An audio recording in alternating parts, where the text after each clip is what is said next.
दिख रहा है सभी को? दिख रहा है? इसमें कितना कागज लगेगा, कितने वर्ग सेंटीमीटर कागज लगेगा, तो इस पूरे का क्षेत्रफल ज्ञात करना हमें सभी का। तो अलग अलग इसके पार्ट्स बना लें हम। जैसे एक पहला पार्ट से देखो तुम, दूसरा ये, तीसरा इसको मान लो, और बीच वाला ये चौथा, और ये पांचवा। इन सबका अलग अलग हम क्षेत्रफल ज्ञात करेंगे। तो सबसे पहले ये 5 है, तो ये भी कितनी होगी? 5 5 और 5 होगी। त्रिभुज ABC का क्षेत्रफल हम निकाल सकते हैं। किसका क्षेत्रफल निकालेंगे सबसे पहले? त्रिभुज ABC का क्षेत्रफल। इसमें AB भैया कितनी दे रखी है? 5, AC भी 5 और BC 1। एक वजह ए मानते हैं, एक बी और एक सी। पहले एस का मान निकालते हैं, एस निकालेंगे।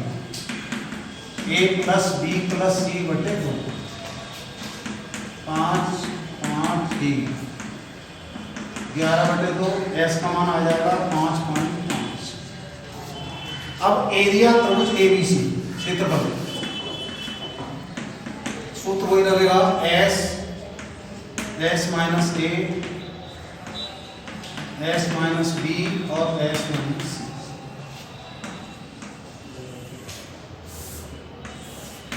S की जगह 5.5, 5.5 माइनस के 5, 5.5 माइनस 5 और 5.5 माइनस 1। एक एक पार्ट्स का निकालते जाएंगे, बाद में जोड़ देंगे। ये 5.5, ये 0.5, ये भी 0.5 और ये 4.5। ये पहले पार्ट का क्षेत्रफल आ जाएगा, पहले हिस्से का। ठीक है। अब इन दोनों का क्षेत्रफल निकालेंगे हम, दोनों का सेम होगा। अब इसका इस तरीके से मन निकालो त्रिभुज से, इसका निकल जाएगा ये आधार, ये ऊंचाई, समकोण त्रिभुज है, उधर से उल्टा बना हुआ है। तो त्रिभुज BDE का क्षेत्रफल यहाँ निकालो। त्रिभुज BDE का क्षेत्रफल, इसका क्षेत्रफल 1/2 आधार मान लो BD और ऊंचाई BE। ये समकोण त्रिभुज है दोनों। समकोण त्रिभुज का क्षेत्रफल 1/2 आधार गुणा ऊंचाई।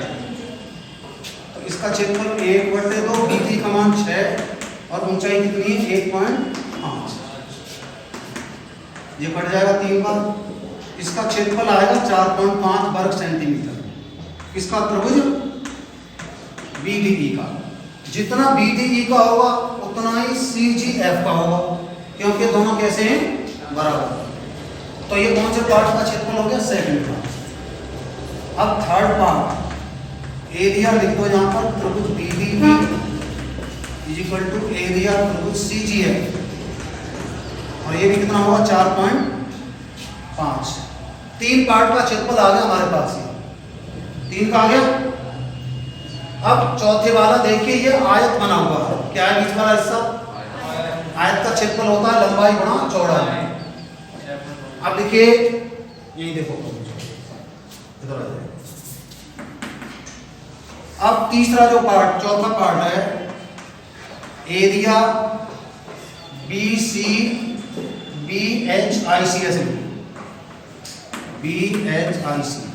बराबर कितना होगा? लंबाई गुणा चौड़ाई 6.5 और 1.5। ये 6.5 ही देखना था आपको, ये 1 है, ये तो 1 ऊपर वाली आएगी। ये लंबाई और ये वाली चौड़ाई। तो लंबाई कितनी? 6.5, चौड़ाई कितनी? 1। इसका क्षेत्रफल कितना होगा? 6.5 वर्ग सेंटीमीटर। हमारा 4 हिस्सों का क्षेत्रफल आ गया। अब बचा नीचे वाला हिस्सा, ये थोड़ा ध्यान से देखना। अब नीचे वाले का 2 तरीके से क्षेत्रफल निकल सकता है इसका। एक तो यह है कि यहां से ये रेखा सीधी खींच दी और यहां नंबर डाल दो P और Q। ये 1 सेंटीमीटर, तो ये कितनी होगी? 1। पूरी कितनी है? 2। ये आधी बचेगी, आधी ये बचेगी, क्योंकि भुजाएं बराबर है। तो ये 0.5 है, मतलब 1/2 ये हो गई, 1/2। समझ आई नहीं? दोबारा देखिए, यहां से आधा कितनी है? 2, ये कितनी, 1, ये भी कितनी है, 1 बची, तो ये दोनों 1 बची, 1 का मतलब आधी आधी बची। अब इस वाले त्रिभुज का क्षेत्रफल हम, जैसे ये लंब है, ये कर्ण है, ये आधा है, हम इस वाली भुजा को निकाल सकते हैं h को, निकाल सकते हैं h पाइथागोरस प्रमेय से। तो जब लिखिए समकोण त्रिभुज के क्यू के आई में, कौन से त्रिभुज में, त्रिभुज आई क्यू के में, ये लंब है, निकालना हमें लंब का जो वर्ग होता है कर्ण का वर्ग माइनस आधार का वर्ग। पाइथागोरस प्रमेय से लंब का वर्ग होता है कर्ण का वर्ग माइनस आधार का वर्ग। तो लंब हमें निकालना है h स्क्वायर, कर्ण कितना है 1 का स्क्वायर, और आधार कितना है 1 बटे 1 का स्क्वायर 1 बटे 4, कितना आ गया, 1 में से 1 बटे 4 घटा दी, कितना आ गया 3 बटे 4। कैसे आया 3 बटे 4, इसका एलसीएम ले लेते हैं हम, कितना आ गया एलसीएम 4, 4 1 4 माइनस 1 कितना आएगा 3 बटे 4। अब हमको इस समलंब, ये क्या कहलाता है, ये वाला हिस्सा समलंब क्या कहलाता है, समलंब। समलंब का क्षेत्रफल होता है, जानते नहीं, 1/2 समांतर भुजाओं का योग गुणा ऊंचाई। या तो इस फॉर्मूले से निकालें हम कि एक साथ पूरे का क्षेत्रफल आ जाएगा, या जब हमको इसका मान मालूम पड़ गया कितना 3/4 और में आएगा, ये h स्क्वायर कितना 3/4, तो h बराबर कितना √3/4, तो √3/2 आएगा इसका मान, h का जो मान आएगा √3/2, ये आएगा h का मान। अब समलंब का क्षेत्रफल, इसका फॉर्मूला होता है 1/2 समांतर भुजाओं का तो योग और गुणा ऊंचाई। तो इसका पूरे का एक साथ निकल जाएगा, या इस हिस्से का निकालो, फिर इसका निकालो, फिर बीच वाले का निकालो, सबका अलग निकालो, तीनों को जोड़ दो तो इसका निकलेगा। तो देखिए एक साथ ही निकाल दो, समलंब, समलंब का क्षेत्रफल 1/2 समांतर भुजाओं का तो योग, समांतर भुजा एक पर ये एक है, और नीचे वाली कितनी है, यहां से यहां तक 1 और यहां से यहां तक 2, और ऊंचाई हमारी कितनी आएगी √3/2।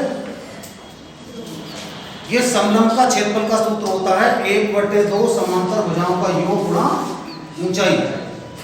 तो समांतर भुजा हमारी एक तो एक है ऊपर वाली, नीचे वाली कितनी है, सूत्र लिख दो ऊपर, पहले सूत्र लिख दो, 1/2 समांतर भुजाओं का योग और गुणा ऊंचाई, ये फॉर्मूला होता है समलंब का क्षेत्रफल। तो 1/2 समांतर भुजा हमारी 1 + 2 और ऊंचाई √3/1 और 2 कितना 3, ये हो गया 3 √3/4, 3 √3/4। अब √3 का जो मान होता है 1.732/4, √3 का मान होता है 1.732। तो ये लास्ट वाले पार्ट का क्षेत्रफल आ गया इसका, इसको हल कर सकते हैं नहीं, 3 की मल्टीप्लाई कर देंगे और लास्ट में 4 का भाग दे देंगे, तो ये क्या आ जाएगा, इसका क्षेत्रफल आ जाएगा। अब इन चारों को या और काट दो, इसको काट दो, 0.75 ये मान 4 से काट दिया मैंने 0.75 बार, 0.75 और 1.732 की गुणा करनी है, हो जाएगी 0.475 की गुणा 1.732 में हो जाएगी। अब ये गुणा करके जो आएगी वो इसका क्षेत्रफल आएगा। फिर लिखेंगे कुल क्षेत्रफल, पहला, दूसरा, तीसरा, चौथा और पांचवा। पहले का क्षेत्रफल सबसे पहले कितना आया, इसको हल करेंगे, दूसरे का क्षेत्रफल, फिर तीसरे का जो बराबर आया है, चौथे का क्षेत्रफल ये वाला आया, पांचवे का ये आया, ये सारे क्षेत्रफल प्लस कर देंगे, ये आंसर आएगा इसका, लगभग 18 19 कुछ आ रहा है, 19 पॉइंट कुछ आ रहा है।